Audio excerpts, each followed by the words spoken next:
Au début de son évangile, saint Marc nous présente celui qu'il veut nous faire connaître. Jésus est décrit comme un homme qui enseigne avec autorité. Ce mot est souvent mal entendu, puisque l'autorité requiert l'obéissance. On la prend souvent pour une forme de pouvoir ou de violence. Pourtant, là où la force est employée, l'autorité proprement dite a échoué. L'étymologie nous apprend que le mot autorité, autoritas, est un mot dérivé du verbe augmenter. L'autorité implique une obéissance dans laquelle chacun garde sa liberté. L'Évangile présente l'enseignement de Jésus comme un enseignement nouveau, donné avec autorité. Jésus fait autorité par la force de son enseignement en totale cohérence avec ce qu'il vit. Allons plus loin. La force du témoignage du Christ fait autorité, parce qu'il est à la fois le message et l'auteur du message. Les esprits mauvais liés à Satan savent que Jésus veut les détruire.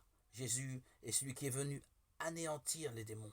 Il est celui qui veut nous libérer, nous augmenter, nous faire grandir pour nous sauver. Par vocation, les disciples du Christ sont appelés à témoigner de celui qui fait autorité. La qualité de leur vie chrétienne et la cohérence entre leurs paroles et leurs actes sont le gage de la crédibilité de leur témoignage. Celui-ci sera d'autant mieux reçu qu'il s'exprimera non par la violence ni par l'argumentation, mais par la beauté de la célébration de la foi et par l'engagement auprès de ceux qui en ont le plus besoin.